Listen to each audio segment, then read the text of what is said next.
Welcome to the book reading session number 24 of The Game of Life and How to Play It. कल हम यहाँ stop किए थे जब हमने इस बात को क्वेश्चन किया था कि क्या सच में अपनी लाइफ में लॉस हम ही अट्रैक्ट करते हैं, प्रॉब्लम वाली सिचुएशन क्या हम ही अट्रैक्ट करते हैं। यस, वो हम ही अट्रैक्ट करते हैं हमारी खुद की एटीट्यूड से, हमारी खुद की माइंडसेट से। कैसे? इस बुक में हमने शुरू में एक एग्जाम्पल देखा था कि जो हमारी लाइफ में डेप्रिसिएशन हो सकता है। डेप्रिसिएशन मतलब चीज़ें ख़राब हो सकती है। कैसे? जब आप किसी चीज़ को अप्रिशिएट ही नहीं करोगे तो वो डेप्रिशिएट होगी। एक लेडी जो कॉन्स्टेंटली अपने हस्बैंड के बारे में कंप्लेन करती थी, फाइनली वो उसको छोड़ के ही चला गया। ये हुआ था इस स्टोरी में। तो हमें क्या करना है? हम ये नहीं बोलेंगे, अगर हम चाहते हैं कि हमारा हस्बैंड इम्प्रूव हो, कोई सिचुएशन इम्प्रूव हो, उसके बारे में कॉन्स्टेंटली क्रिटिसाइज़ करने से वो चीज़ें और ख़राब होगी। This is the law of the universe. Secondly, जो फियर ऑफ लॉस होता है उससे भी हम लॉस को अट्रैक्ट करते हैं। क्यों? क्योंकि हमारे सबकॉन्शियस माइंड में वो फियर हावी हो जाता है। बहुत से लोग हैं जो कुछ भी करने के पहले बहुत ज़्यादा डर रहे होते हैं और वो ये डर को रियलिटी एक्चुअली उनके साथ ना एक साइकिल चल रही होती है। साइकिल मतलब जैसे आपको यही नहीं पता कि पहले क्या हुआ। जैसे वो हम एग्जाम्पल्स शेयर करते हैं ना कि पहले हैन आई कि पहले एग्स आए, पहले चिकन थी कि पहले एग्स। कोई बोलता है पहले चिकन आई, लेकिन चिकन कहाँ से आई? एग से। एग कहाँ से आया? हैन से। So this is a vicious cycle. हमें पता नहीं पहले कौन आया। उसी तरीके से ये जो लोग होते हैं जो बहुत फियरफुल होते हैं, इनको नहीं पता कि पहले क्या आता है। इन्हें लगता है कि पहले सिचुएशन आती है, फिर ये फियरफुल होते हैं और फिर इसलिए इनका फियरफुल होना बहुत नेचुरल है, बहुत नॉर्मल है, क्योंकि लाइफ ने इनको सिचुएशंस ही ऐसे दिए थे। बट ये बात गलत है, ये 100% रॉन्ग है। इसकी रियलिटी ये है कि क्योंकि उनके मन में फियर था इसलिए उन्होंने वो सिचुएशन को अट्रैक्ट किया। ये क्यों होता है? से फॉर एग्ज़ाम्पल कैसे हो सकता है फियर? से कोई पर्सन है, कोई अपना बिजनेस स्टार्ट कर रहा है, 2 पार्टनर्स है, उसमें से one partner is very confident and the other partner is very fearful कि क्या पता लॉस हो जाए, ये पूरे पैसे उधर वेस्ट ना हो जाए, पूरे पानी में ना चले जाए। दोनों मेहनत कर रहे हैं, दोनों बिजनेस कर रहे हैं, पर जिस इंसान की वाइब्रेशन ज़्यादा स्ट्रॉन्ग होगी वो उसकी रियलिटी होगी। तो अगर जो इंसान फियर कर रहा है, who is fearing a loss in the business, या फिर अगर आप सपोज़ आपने कुछ एक्सपेंसिव ख़रीदा, बहुत दिल से ख़रीदा, लेकिन आपको एवरी नाइट डर लगता है कि ये कहीं खो ना जाए, तो आपकी कौन सी वाइब्रेशन एक्टिव है? आपके पास वो चीज़ है, इतनी ब्यूटीफुल सी एक्सपेंसिव सी चीज़ है, वो वाइब्रेशन एक्टिव है कि ये वाइब्रेशन एक्टिव है कि कहीं वो खो ना जाए। सो जो लोग कॉन्स्टेंटली फियर में होते हैं ना कि ये सामान ना खो जाए, मैं ट्रैवल कर रहा हूँ वहाँ मेरी हेल्थ को गड़बड़ ना हो जाए, मेरे सारे पेपर्स टाइम पे बन जाए, वो डेडलाइन फेल नहीं हो जाए, मेरा वीज़ा टाइम पे आ जाए। There is a certain breed of people जो कांस्टेंट फियर में रहते हैं और उनकी लाइफ में ये साइकिल की तरह चलता है। क्यों? क्योंकि वो इतना ज़्यादा, वो 10 चीज़ों को लेके फियरफुल है, तो उनकी वाइब्रेशन में स्ट्रॉन्गली क्या है? फियर है। अब वो 10 वाइब्रेशन स्ट्रॉन्ग है, उसमें से 2 तो सच होगी, 8 सच नहीं हुई। अब वो जो 2 सच हो गई, उसके बाद उनका फियर और पक्का हो जाता है कि it was very right of me to be fearful. देखो मैंने ऐसा सोचा, ऐसा ही हुआ, मुझे डर था इस बात का, यही हुआ। अब वो और फियरफुल हो जाते हैं और फियरफुल होने से और वैसी सिचुएशंस उनकी लाइफ में आने लगती है। So it is a cycle. उस टाइप के लोगों को इमीडिएटली अपनी साइकिल को ब्रेक करना है। कैसे? You have to replace your fear by faith. जो 2 चीज़ें गलत हुई उस पर न फोकस करके जो 8 चीज़ें सही हुई उस पर भी तो हम फोकस कर सकते हैं। कि मुझे डर था कि मेरा वीज़ा नहीं आएगा, अरे वाह, वीज़ा तो मेरा टाइम से पहले आ गया। मुझे डर था कि इस ट्रैवलिंग में मेरी तबीयत ख़राब होगी, अरे वाह, I was so fit and fine. तो हम अगर इस टाइप के लोग जैसे ही इन सब चीज़ों को सेलिब्रेट करना स्टार्ट कर देंगे, थैंकफुल होना स्टार्ट कर देंगे, तो धीरे धीरे वो फियर की वाइब्रेशन वीक होती जाएगी और उनकी साइकिल ब्रेक हो जाएगी। बट डेफिनेटली ये एक विशियस साइकिल है जिसके अंदर काफ़ी लोग फंसे हुए हैं और उन्हें निकलने का सिर्फ एक ही उपाय है, और वो है gratitude for all the things that are going right in your life. When a student is able to let go of his problem, cast his burden, he will have instantaneous manifestation. Again, this is so important. हम क्या करते हैं, हम अपनी problem को लेके पड़े रहते हैं, कभी इसको बताओ, कभी उसको बताओ, कभी इससे शेयर किया, उससे सोल्यूशन मांगा, उससे सेम प्रॉब्लम 9 बार हम रिपीट करते हैं 9 अलग अलग लोगों के सामने to get a nice solution. लेकिन हमने क्या किया है, क्या हमें सोल्यूशन मिला? हमने 9 बार उस प्रॉब्लम को रिपीट कर करके उसका साइज़ इतना बड़ा बना दिया कि उसको सॉल्व होने के जितने रास्ते थे हमने उसको खुद ही ब्लॉक कर दिया है। हमें क्या करना है? We have to let go. Let go is a very big word. आप अपने फ़ोन्स पर लिख लीजिए, स्टडी टेबल्स पर लिख लीजिए, जहाँ आप देखते हैं ज़्यादा वहाँ लिख लीजिए, late go and let God. जब तक आप लेट गो नहीं करोगे, जब तक आप गॉड को हैंड ओवर नहीं करोगे, कैसे वो गॉड एक्ट करेंगे? सब कुछ ही आपके हाथ में लेने से तो सोल्यूशन नहीं आता। When a student is able to let go, he will have instant manifestation. For example, a woman was out during a very stormy day and her umbrella was blown inside out. She was about to make a call on some people whom she had never met, and she did not wish to make a first appearance with a dilapidated umbrella. She could not throw it away as it did not belong to her. So in desperation, she exclaimed, "Oh God, please take charge of this umbrella. I don't know what to do." A moment later, a voice behind her said, "Lady, do you want your umbrella mended?" There stood an umbrella mender. She replied, "Indeed I do." The man mended the umbrella while she went into the house to pay her call, and when she returned, she had a good umbrella. So, there is always an umbrella mender at hand on man's pathway when one puts the umbrella in God's hand. This is such a beautiful example of a lady जिसका छाता टूट गया था, but ऐसा weather था, उसका umbrella use करना था, वो किसी से मिलने जा रही थी जिसके सामने उसको एक अच्छा इम्प्रेशन बनाना था, and she was feeling very embarrassed कि मैं ये टूटा हुआ छाता लेके कैसे जाऊँ किसी के भी सामने। उसका फर्स्ट इम्प्रेशन तो अच्छा नहीं बनता। एंड सडनली शी सॉ एक आदमी पीछे से उसके खड़ा था। उसने बोला कि क्या आपको आपकी अम्ब्रेला मेंड करवानी है? वो एक अम्ब्रेला रिपेयर करने वाला पर्सन था जिसने उसकी अम्ब्रेला को तुरंत रिपेयर कर दी।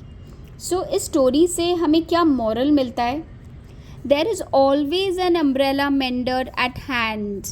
अम्ब्रेला मेंडर कौन है हमारी लाइफ का? God. God is always there for us. लेकिन हमें उस अम्ब्रेला को गॉड के हैंड में तो देना पड़ेगा। हम सोचेंगे कि हम ही उसको लेके चल लेते हैं, लेफ़्ट राइट करके मोड़ तोड़ के हम ठीक कर देंगे। क्या वो ठीक होगा? नहीं, हमें आदत ही नहीं है। हमें क्या करना है? You have to learn to let go and let God.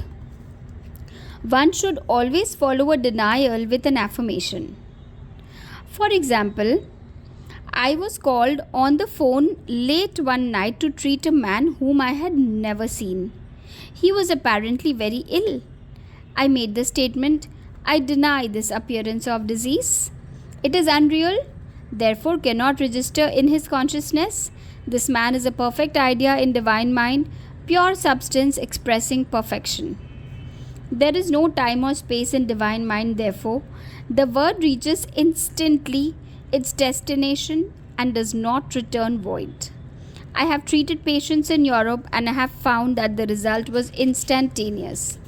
Again इन्होंने बहुत अच्छा एग्जाम्पल दिया है कि ये बुक में हम बार बार power of the right word को सीख रहे हैं कि हर समय हर सिचुएशन में राइट वर्ड्स हमें कैसे बोलने हैं और कितने बिलीफ से बोलने हैं। सो ये एक एग्जाम्पल था कि इनके पास एक लेट नाइट कॉल आया जिसमें उनको किसी बहुत ज़्यादा बीमार इंसान को ठीक करना था जिनको इन्होंने देखा भी नहीं था। तो उन्होंने क्या बोला? I deny the appearance of disease. इनकी कोई डिजीज़ है ही नहीं। इट इज़ अनरियल, इसकी कॉन्शियसनेस में है ही नहीं, ये एक परफेक्ट इंसान है, डिवाइन माइंड है, प्योर सब्सटेंस है। इन्होंने जैसे ही एफर्मेशन की वो इंस्टेंट हीलिंग उन्होंने एक्सपीरियंस किया। I am asked so often the difference between visualising and visioning. Visualizing is a mental process governed by the reasoning or conscious mind. Visioning is a spiritual process governed by intuition or the superconscious mind. The student should train his mind to receive these flashes of inspiration and work out the divine pictures through definite leads. So basically यहाँ पर ये क्या बोल रहे हैं कि हम एक डिफरेंस समझा रहे हैं विजुअलाइजिंग और विजनिंग में। ये दोनों वर्ड का क्या मीनिंग है? विजुअलाइजिंग मतलब जो हमने अभी ग्रैटिट्यूड में भी सीखा कि हमें जो चाहिए हमें पूरा इमेजिन करना है, उसको बोलते हैं विजुअलाइजिंग। जो हम खुद बैठ के सोच के कॉन्शियसली करते हैं कि सपोज़ अगर मुझे अमेरिका जाना है तो मैंने विजुअलाइज़ किया कि मैं फ़्लाइट में जा रही हूँ, मैं एयरपोर्ट में हूँ, फिर मैंने फ़्लाइट में टेक ऑफ किया, फिर मैं लैंड की, मैं टाइम स्क्वायर गई, स्टैचू ऑफ लिबर्टी देखा। This is a conscious visualisation. ये हम कॉन्शियसली बैठ के सोच रहे हैं, और सोच कैसे रहे हैं? अपने आप को फ़ोटो की तरह इमेजिन करके। इसको बोलते हैं विजुअलाइजेशन। और विजनिंग क्या होता है? विजनिंग वो होता है जो हमारे पास अचानक से, जैसे बोलते हैं कि मुझे एक दर्श हुआ, एक सीन अचानक से आँखों के सामने आया और चले गया। ये जो हम खुद नहीं करते, पर हमने अपने आँखों से कुछ देखा, अचानक से एक फ्लैश की तरह हमें कुछ दिखाया गया, इसको बोलते विजनिंग। और दूसरा था विजुअलाइजिंग। विजनिंग ये गॉड की तरफ से हमारे लिए कुछ मैसेजेस होते हैं जो हमें फ़ोटो के रूप में गॉड दिखाते हैं। हमें अचानक से एक फ्लैश आया। अब जैसे for example me personally as a designer I have had flashes of designs. Suddenly I see something and then I go to my factory and then I create that, and वो actual में बहुत beautiful बनता है।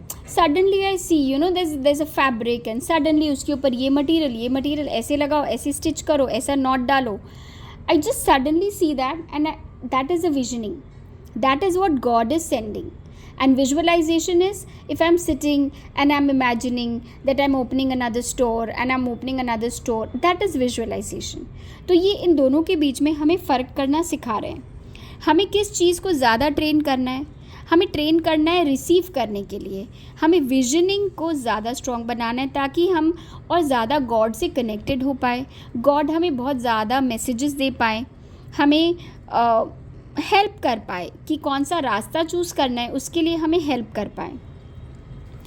When a man can say, I desire only that which God desires for me, his false desires fade from the consciousness and a new set of blueprints is given him by the master architect, the God within.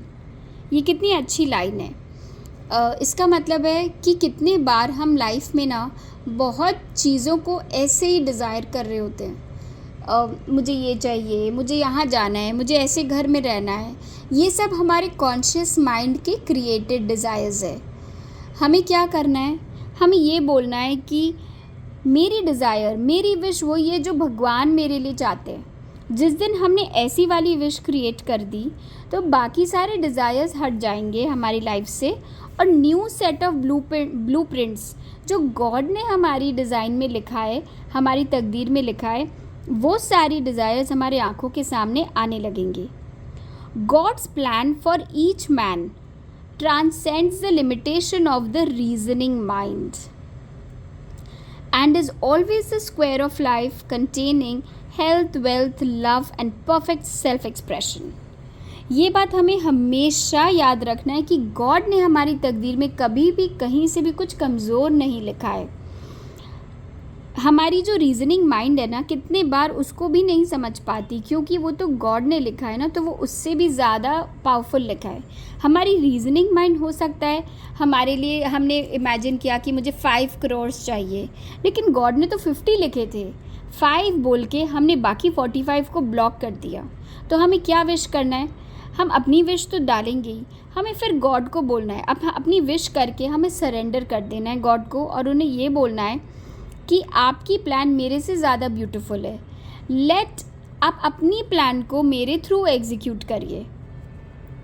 And जो हमने बार बार सीखा है square of life को square क्यों बोला गया है? क्योंकि 4 पॉइंट्स हर इंसान के लाइफ के बहुत इंपॉर्टेंट है, health, wealth, love, self expression.